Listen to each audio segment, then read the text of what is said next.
Assalamualaikum warahmatullahi wabarakatuh. Salam sejahtera untuk kita semua. Pada kesempatan kali ini, saya akan menyampaikan materi presentasi mata kuliah perekonomian Indonesia. Sebelumnya, saya juga ingin mengucapkan terima kasih kepada Ibu Amelinda Vania, MM, selaku dosen perekonomian Indonesia. Baik, pertama-tama saya akan memperkenalkan diri saya. Dinda Caimana dengan NIM 250.111.0190, Perekonomian Indonesia kelas E.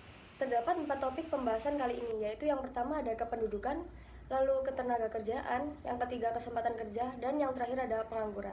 Baik, pembahasan pertama kita mulai dari definisi atau pengertian terlebih dahulu.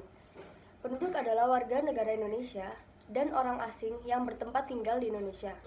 Kependudukan adalah hal yang berhubungan dengan jumlah, struktur, umur, jenis kelamin, agama, kelahiran, perkawinan, kehamilan, kematian, persebaran, mobilitas, dan kualitas serta ketahanannya yang menyangkut politik, ekonomi, sosial, dan budaya. Pengelolaan kependudukan dan pembangunan keluarga merupakan kegiatan rencana untuk mengarahkan perkembangan kependudukan dan pembangunan keluarga untuk merealisasikan penduduk tumbuh seimbang dan mengembangkan kualitas penduduk pada seluruh dimensi penduduk.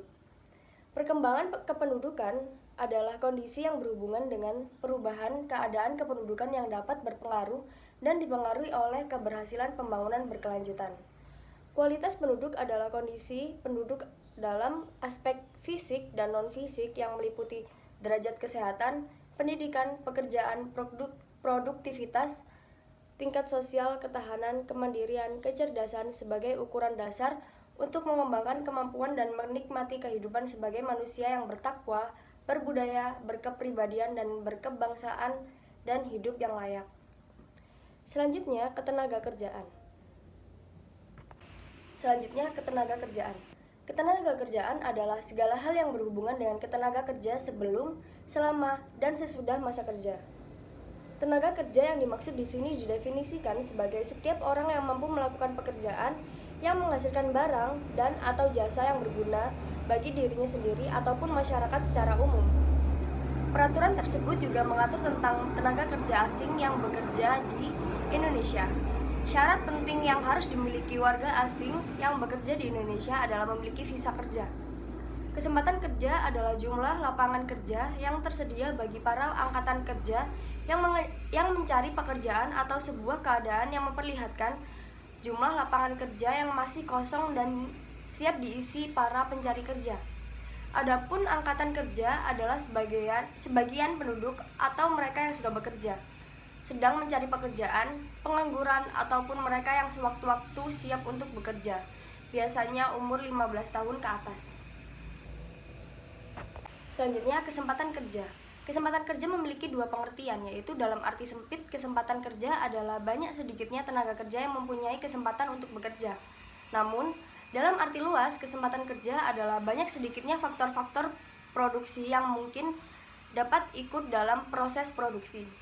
Faktor-faktor yang mempengaruhi kesempatan kerja mengutip dari modul ekonomi ketenagakerjaan terbitan Kemdikbud yang disusun oleh Ahmadi adalah beberapa faktor yang mempengaruhi kesempatan kerja, yaitu adanya kesempatan kerja yang tersedia, demand of labor, tingkat pendidikan, pengetahuan, keahlian, dan keterampilan, usia tenaga kerja dan jumlah angkatan kerja yang tersedia, besarnya permintaan total masyarakat, jumlah investasi yang dilakukan perseorangan dan badan usaha swasta, kebijakan pajak dan kemampuan pemerintah dalam melaksanakan pembangunan ketenagakerjaan, ekspor dan impor, kerjasama dengan negara lain untuk kesempatan kerja di luar negeri.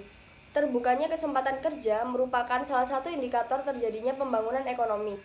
Jika ketersediaan kesempatan kerja tidak seimbang dengan peningkatan penduduk usia kerja, maka akan menimbulkan permasalahan yang disebut pengangguran. Pengangguran adalah sebutan untuk angkatan kerja penduduk berumur 15 tahun sampai 65 tahun yang tidak bekerja sama sekali atau sedang mencari pekerjaan. Orang yang tidak sedang mencari kerja, contohnya seperti ibu rumah tangga, siswa sekolah, mahasiswa perguruan tinggi, dan sebagainya yang karena suatu hal tidak atau belum membutuhkan pekerjaan. Pengangguran biasanya disebabkan karena jumlah angkatan kerja tidak sebanding dengan jumlah lapangan kerja yang ada. Penyebab pengangguran yaitu Banyaknya jumlah tenaga kerja tidak sebanding dengan kesempatan atau lapangan kerja. Rendahnya tingkat pendidikan. Kurangnya keterampilan yang dimiliki pelamar kerja sehingga tidak memenuhi kriteria lowongan pekerjaan. Kemajuan teknologi yang pada akhirnya dapat menggantikan tenaga kerja manusia. Resensi ekonomi. Tenaga kerja antar daerah dimanfaatkan secara tidak seimbang. Pemerintah yang membuat kebijakan untuk menghentikan pengiriman TKI ke luar negeri. Persaingan pasar global. Banyak perusahaan, terutama perusahaan asing di Indonesia yang lebih memilih menggunakan tenaga kerja dari negara lain dibandingkan tenaga kerja lokal karena dinilai tidak memiliki kemampuan yang memadai. Upaya mengatasi pengangguran yang pertama ada memperluas lapangan kerja dengan cara meningkatkan ekspor, mendorong ekspor, menyediakan sarana dan prasarana, memperluas produksi, menggiatkan program padat karya. Yang kedua, mengurangi urbanisasi agar penyebaran tenaga kerja seimbang dan mengurangi pengangguran di kota besar. Selanjutnya, memiliki mutu pendidikan agar masyarakat memiliki tingkat pendidikan yang setara untuk memberikan keseimbangan antara dunia kerja dan dunia pekerjaan. Lalu, ada penggunaan teknologi yang disesuaikan dengan sifat padat karya, memperbanyak penyelenggara job fair dan magang melalui kerjasama dengan perusahaan dan kampus agar informasi tentang lowongan kerja dapat tersebar luas.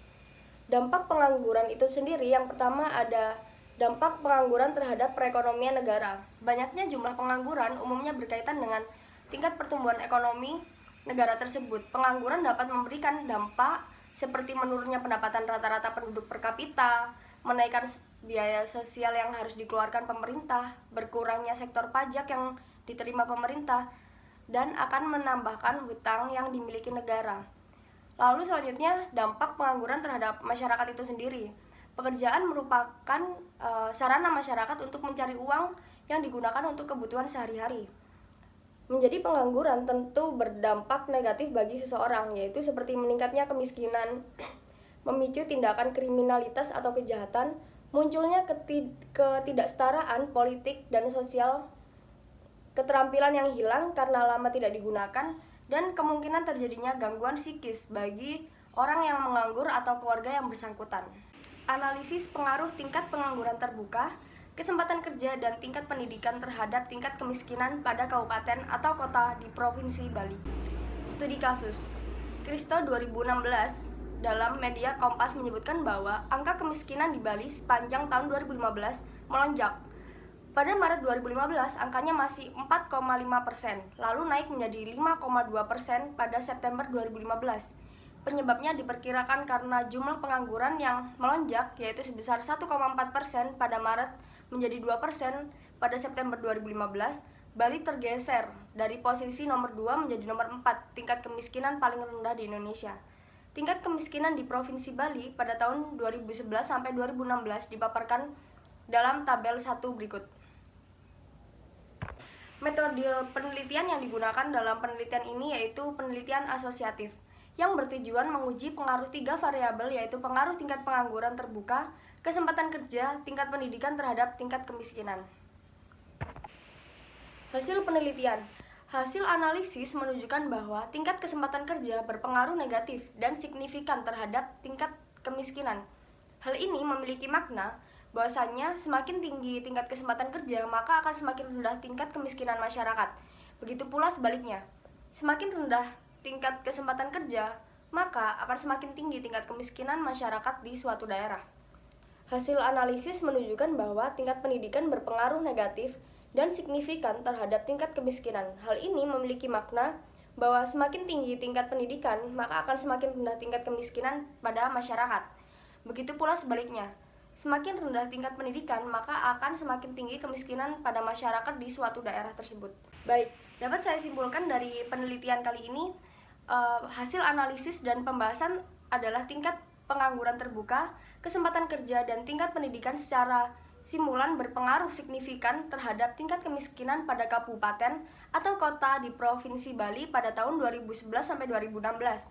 Hasil menunjukkan bahwa tingkat pengangguran terbuka berpengaruh positif dan signifikan terhadap tingkat kemiskinan.